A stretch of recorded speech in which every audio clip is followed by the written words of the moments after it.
This podcast is brought to you by ProcessBarron. Handle everything better. Welcome to Powering the Process, the podcast focused on the real work behind industrial manufacturing. Each week, your host, Jen Little, digs into the systems, equipment, and strategies that keep plants running efficiently. From everyday operational challenges to emerging engineering solutions, we're here to share practical insights that help you keep your process moving. Let's get started. Welcome to Powering the Process, the show where we explore the people, the processes, and the innovations that keep America's industries moving. Today we're talking about one of the most essential building blocks of modern life, cement.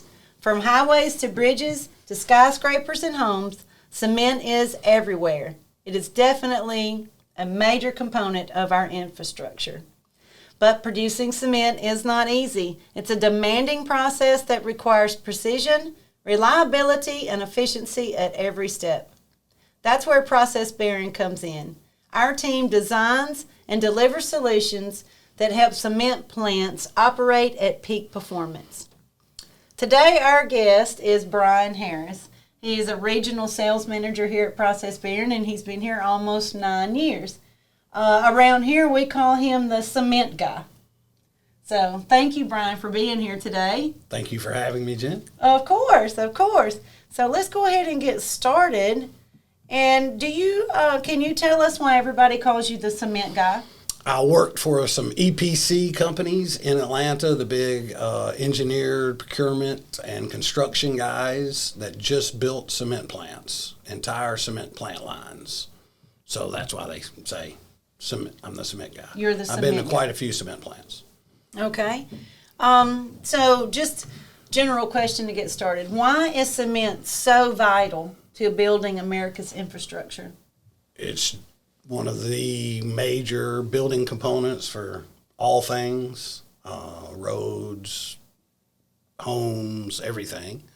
And it's a really versatile, durable product, fire resistant, water resistant, chemical resistant, easy to find the resources to make it, and it's not going anywhere. It's just competing with the other building materials companies. Okay.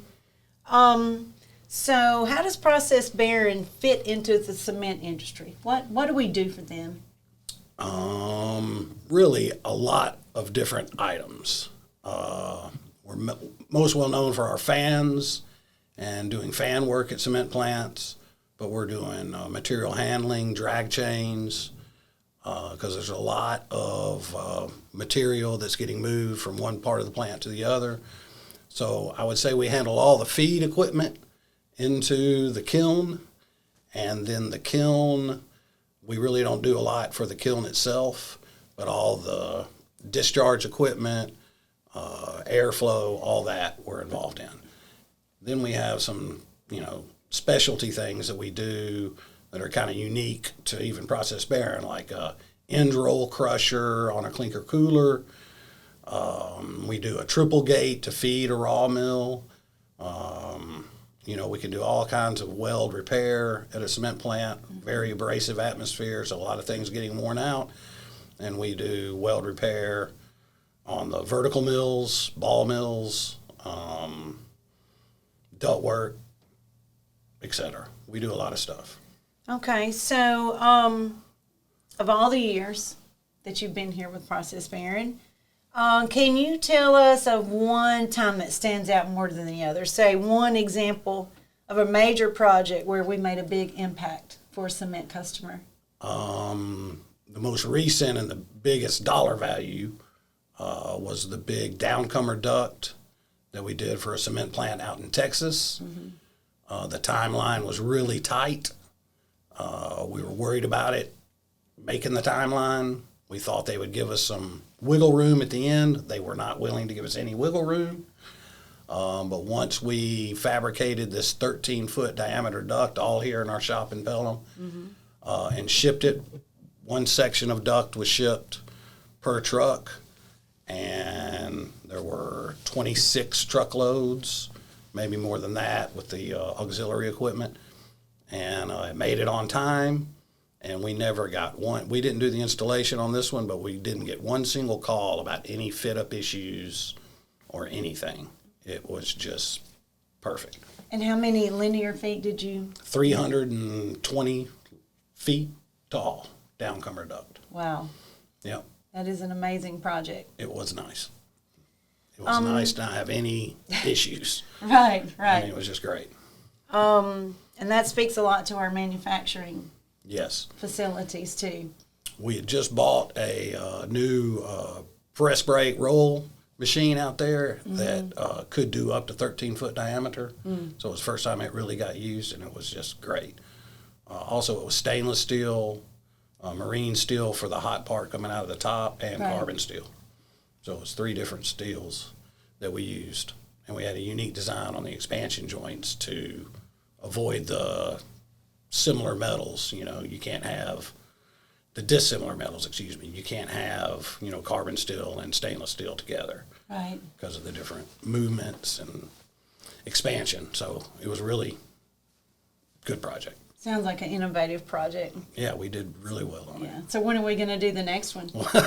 That's what everybody's asking. The one will come up soon. It will. Cement, you know, there's not a whole lot of new plants being built anymore. Right. You know, you've got 80 to 90 cement plants in the United States and then 10 or 15 in Canada. And there's just not any new lines coming out, you know. So a lot of it is maintenance and replacements. But these duct projects last, you know, 25 years before you have to replace them. Right. So we hope more come. Right. We hope more come. So what do you think the biggest operational challenges that cement plants have today, just as a whole? Operational challenges, maintaining flow, like when their dust collection equipment can get backed up, filled up, which causes a lot of carryover of ash and sand and grit that tear up the equipment downstream of that.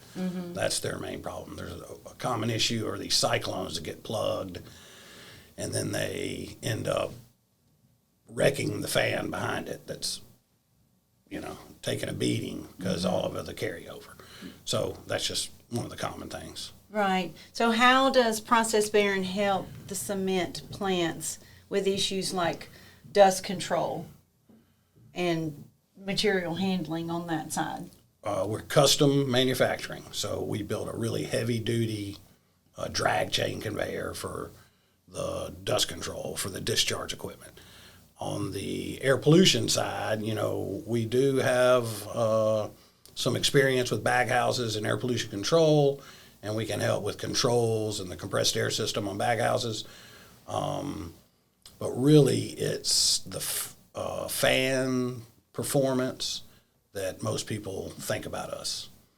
ProcessBarron is really the fan work. Right. So a lot of times, I think you're right about that. They think ProcessBarron for rotating equipment, fans, rotors, but that's just part of what we do. So once we get there and introduce ourselves, then they realize that we can do all of these other things. And I think one thing that sets us apart from our competitors out there, who there are some fine competitors in the business, and there are some out there that do some of what we do, but there's not one that does all that we do. So as a salesperson, what is it like when you're going out, you know, to a customer and that customer says, "Oh, well, I just thought you did fans." We've heard that many times. Right. Yeah, so it's a little bit frustrating. No, we do a lot more than fans, and here's some examples of what we've done. Right. But we are kind of bottleneck into the fan guys. A lot of people just don't even think about us for anything but fan work.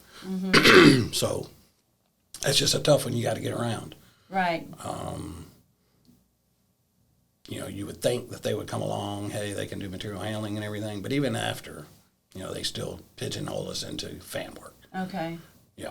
So fans might be the anchor Yeah, that gets you in the door for sure. Got us in the door. But then it's up to us as a Right. company to put everything out there, all of our product lines and what our capabilities are. I mean, even the kiln seals, rotary discharge valves, double dump valves, people just don't know we have that. Right. So, they pigeonhole us for sure. So, do you think the cement industry has changed a lot in the last 10 or 20 years? Or is the technology pretty much the same? Pretty much the same, but there's new environmental regulations that they had to deal with, 20 years ago that made baghouses, the air pollution control device. It used to be a lot of electrostatic precipitators, which most of those are gone now. There's very few left out in the industry.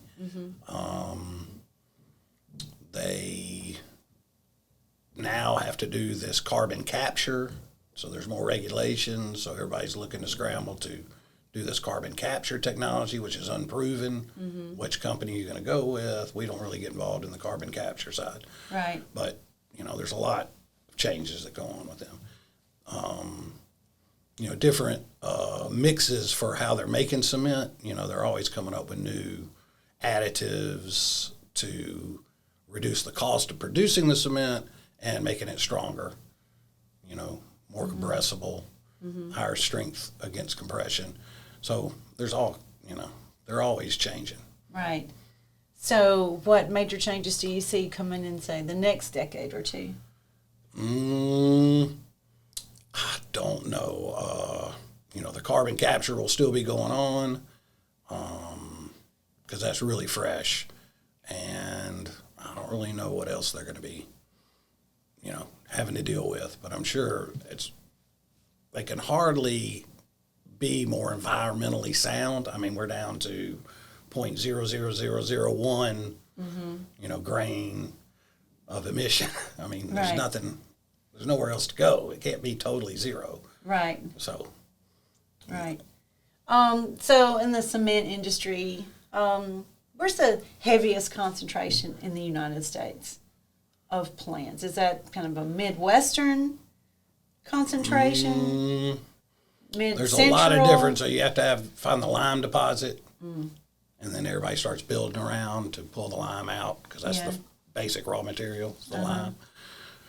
So you got the Mississippi River up in Missouri, all the way down. There's plants all the way down the Mississippi River. California has a bunch out in the desert. That's really the two big ones I know. And then they're all scattered all around. Okay. So when the cement industry, does it differ from any of the other industries we serve as far as outages? Do they normally do regular maintenance? Is it 6, 12, 18-month intervals? Have you seen that trend changing? No, not like the paper mills, which have now gone to 18-month. Cement plants stay in a year.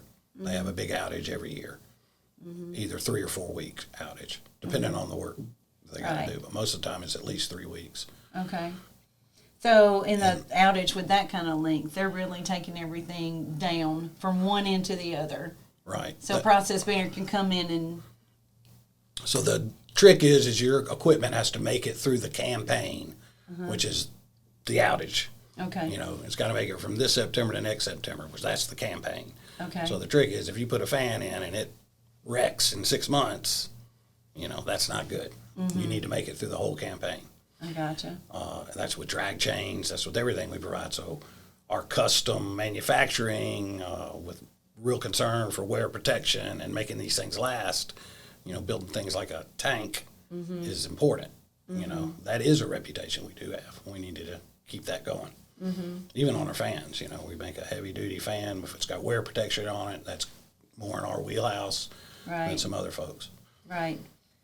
So is there any problem that you see, a common problem that you see more often than not in the cement industry?